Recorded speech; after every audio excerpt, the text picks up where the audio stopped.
You dedicated your book to three men, Mark Lee, Mike Monsoor, and Ryan Job. Just wondering if you could tell me about them or why you dedicated the book to them. Well, Ryan Job, those were the three guys from Task Unit Bruiser that were from our task unit that were killed in Ramadi. So Mark Lee was the first SEAL killed in Iraq. Mike Monsoor was the second SEAL killed in Iraq, and he was posthumously awarded the Medal of Honor. He jumped on a grenade to save three of our other teammates. And Ryan Job was the last guy who was shot in the face by an enemy sharpshooter of some kind and gravely wounded. He lost sight in both of his eyes, but he made it back to America, and he was, medically retired from the Navy and was kind of moving on with his life, getting married. It was actually had his wife was pregnant, and after the 22nd surgery that he had to repair the damage that had been done to his face and his head, there were complications, and he died as well. And that's why we dedicated the book to those guys.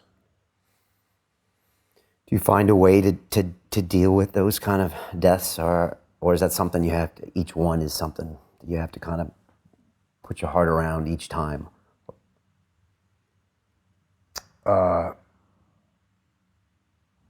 Yeah. I mean, every one of those guys. Absolutely. I don't think there's a methodology to that. There's just remembering. And when you lose someone in your unit during that wartime situation, you have to go to a funeral and you see someone else in your unit that is taking it really hard, or you don't know if they're going to be able to do it. Do you say something to them, or do you just try to keep your leadership strong to keep people moving forward?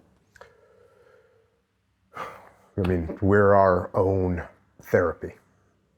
So you act as your own therapy with your guys, and in fact, that's one thing that I think I like. The guys from World War II, when they came home, they had to ride a ship home. So they were stuck together to debrief stuff and talk about stuff and get it out of their systems.